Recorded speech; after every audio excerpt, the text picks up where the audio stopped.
Okay, so I saw Guardians of the Galaxy 3, or Volume 3, last night at a preview, a screening that I have to tell you was pretty full. And I've talked about this a little bit on Comics Division's channel last night over on Thursday Night Throwdown. And if you wouldn't mind, you can check that video out because, well, that live stream was great. Lots of people's opinions, many people who've seen the film and had varied opinions about it. I was actually surprised that I had one of the more positive takes. But I've slept on the film now, and I really wanted to give you my own review. And outside of some notes that I took, that I have up here on the screen and also on some paper down here, I wanted to give this a unscripted review, completely unadulterated. It will not have any spoilers in it. It'll be spoiler free for the most part, absent obviously some character destinations and things like that, but it shouldn't disrupt your enjoyment of the film. And as far as I'm concerned, it really doesn't contain any spoilers, or I hope it won't. So let's get to it. I think you may be surprised about my take on this film, so here we go.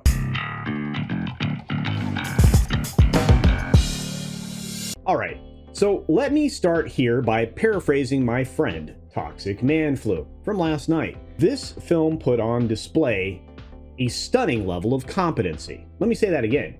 This film put on display a stunning level of competency. Why repeat that? Why take that from somebody else? Well, one of the highest forms of praise I think any film's received recently. It wasn't that long ago that it wouldn't be necessary to comment on, well, somebody's competency or a film's competency. That seemed to be a given, and it was a given.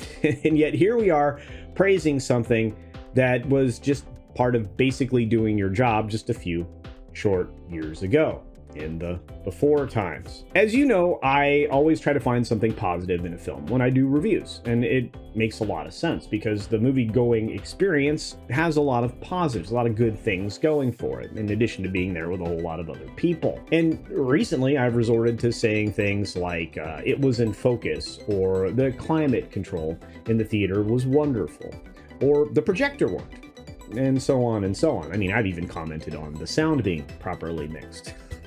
But here's something that's quite startling here. I have plenty of good things to say about this film without resorting to those, well, amusing tropes. So let's start here, where everything good starts, the story.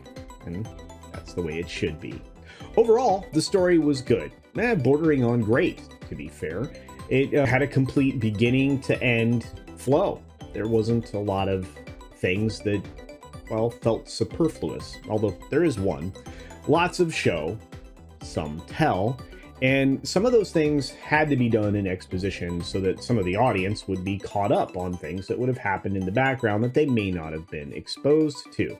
And again, it was handled rather competently. Some of the exposition was there likely because there were some things forced into the film that may not have been Gunn's choice. I couldn't imagine necessarily that one particular thing was something that he really thought through or would have included had he been allowed to have carte blanche on the cut of the film, and maybe the editing and everything else that went into it. And we'll definitely get into that for sure, but the film itself is overly long, and it's likely due to a few elements that I felt were part of that forced in stuff, right?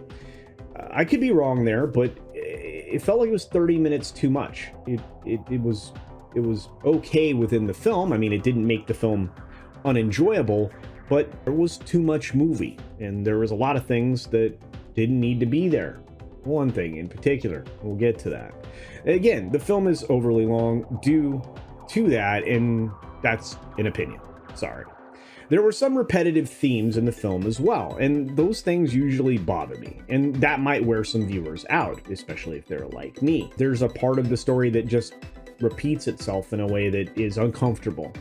It may have been done to drive home the fact that we had an actual villain this time, and just how villainous the villain was. It's not some misunderstood radical feminist monster on their journey to conquer the patriarchy whilst boring the audience with their master's thesis. And, well, you're spared that. so that's good. Yet, to me, it had a little bit too much animal cruelty, and that's the thing that really bothered me. Again, it makes the villain villainous, but I think there's too much of it. And this definitely, well, depending upon your children, may not be a film for somebody under the age of 12, because I'm always, keen to note if something is out of place or might be difficult for younger or softer-hearted audiences. I always try to keep that in mind. One happy note to round out the story is that the film has the tone and cadence of something written in the before times. Now, I use that a lot, and that's from my friend Chris Gore, who says that pretty much all the time. It simply means the before times. It simply means that it would be perfectly fit in place somewhere along the lines of phase 1 to phase 3 of the old MCU, when they really put a lot of thought and effort into maintaining the characters and roughly some of the stories that would have happened along that path, right? This, of course, again, is all before the insertion of the MCU, as our friend Gary coined all those years ago. Now, let's talk characters, because those are incredibly important. Most everyone was playing and is written true to type. Every single one of the characters. There is no serious meddling with them, is probably the nicest way to say it. If anything, each character was well fleshed out. They had their own agency, they had their own story arc, and that's just a rare feat, actually, in modern Hollywood fare. There was one notable exception, and again, we're going to get to that. I don't want to drop that right now, but I think some people who've seen the film will agree, and some people after you see the film will agree. I'd like to know if you do agree at the bottom in the comment section, but we'll get there in a minute. Of course, this film heavily featured Rocket's backstory, and it was wonderfully enjoyable and just amazing. Truly. It played on all levels. At times it felt overly wrought with raw emotions that, it's trying to draw from the audience, and I think that's done too many times, but it draws on those emotions rather well. You get teary at the sad parts. You laugh at the, funny parts. Everything you're supposed to do. The emotional cues are well done. When something is set up and it's something that needs to have some air to breathe, it's left to breathe. There's no inane joke to break the tension, because let's face it, Thor: Love and Thunder, cancer's not funny. There's no Taika Waititi clumsiness, sight gag, whatever, that, interrupts some moments that should better be left alone. And there really isn't any Joss Whedon junk to be found anywhere in it, which is surprising, because there is some levity in the film. Every character is represented well, as I said before, except for Adam Warlock. And now we're going to get to the rub. The rub that actually rubbed me the wrong way. The thing that really distracted me in this film. And it wasn't the actor's portrayal. He did a rather good job, I would say, being directed to do what he did. So I don't think that was it. From the point I left the screening, as a matter of fact, I've been focused on this one particular disconnect for me. There was no reason to put Adam Warlock in this film. The 12 minutes or so of screen time that he got not only was superfluous, but it was a complete character arc. So of the minutes that you get him on screen, you get a heavy-handed dose of his character arc, which was entirely out of place. That character arc should have been done well before this film. I mean, even before Infinity Saga, right? I liken this to actually having a Black Widow film after she's already dead, which, of course, Marvel's tone-deaf nature, that's what we got. You should have had, a Black Widow film well before that, and a proper one, as a matter of fact.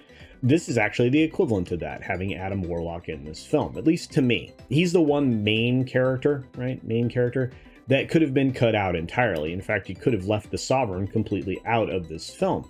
And there is an appearance from the Sovereign, and again, that's not a surprise if you've seen the trailer, so not spoiling anything. Even the side quest motivations here seemed forced, as I said before at the beginning of the review. There's a lot of forced things, I think, that were here that may not have been James Gunn's choice. But I'm going to leave that for you to decide if you choose to see the film, because saying any more about any of this would lead to a lot of spoilers and you guys would be mad at me. So Drax, Nebula, Gamora, Mantis, Peter, obviously Rocket, all get redemption in various forms or fashions. They get proper conclusions and potentially futures going forward.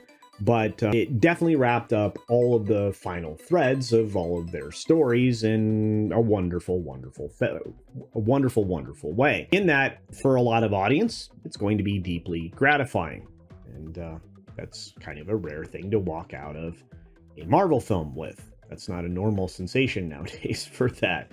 And it's now been said many times, I'm sure, that Guardians never had to take place outside of their own universe. With the exception of them killing Gamora for purposes of the Infinity stuff, there could have been a complete story, all along. In fact, Guardians of the Galaxy in their 3 volumes is unto itself its own franchise.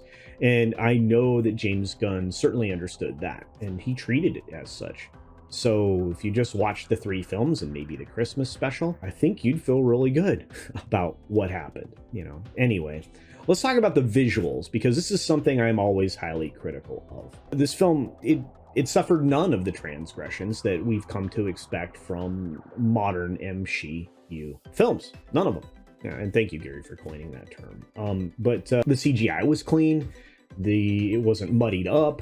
They weren't using darkness to hide anything. The cosmic area actually looks and feels right, but the effects were top notch, to be honest with you. Everything visual was good, from the opening following shot to the closing shot. The following shot's amazing. Cinematography in this film, it will make you appreciate what we used to have, because it's very reminiscent of what we got in phases 1, 2, and 3, and many other movies before that, of course, but it just looked good.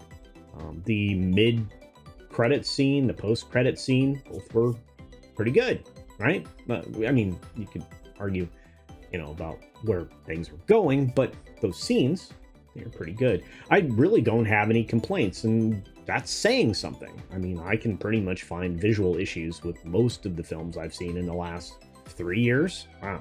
Anyway, now let's talk about the music, because that's very important to a Guardians of the Galaxy film. It's like another character, and it's very important. I'm sure everybody that watches these films is very interested in the soundtrack, and many people buy the songs. They buy the soundtrack outright or individually purchase the music. They discover artists that they've never heard of because they were too young to have discovered them when they were new. I wasn't on board with all the choices in the music that were made, but I can't argue that it fit rather well into the story. And it's no wonder that it's often said Gunn writes his stories while listening to the music elements that he wants for his film. So, I mean, they should go hand in hand. There were a few things that were a little clunky fit, but at the very end, I'm going to say it this way, you do go full circle with the music. That's pretty cool. In short, I actually have very few complaints, which is, again, noteworthy. Every deduction that I put in my score for the film in this review was simply a deduction because of choices that were made in the film by the creator. And most of them are basically, it's too long. They're all tied to it being too long. And after sleeping on it, like I said before, I find myself almost intractable from my original score. I normally score things from 1 to 5 stars. This film, I score between a 4 and a 4.5. And it might be even more nuanced for me to score it with a 10-point system. So on that scale, it's an 8.5. It does rather well. And I'm pretty sure most people will agree. I mean, I'd like to hear what you think in the comment section down below. I'm not sure I'm going to change my mind on this one, to be fair. I think I'm cemented on those numbers. So yeah, let me know what you think. There were some problems that were there, but it didn't affect my enjoyment. And I think that, that's once again saying something. So I'll leave you here the same way I always do and just say this. Be sure to take care of yourself, take care of others, wash your hands, of course, because it's good hygiene. Well, until next time, bye. Today, be sure you're subscribed and hit that for alerts. Yay! Of course, like and share all of the videos that you can, as it helps with the algorithm. Have a great day.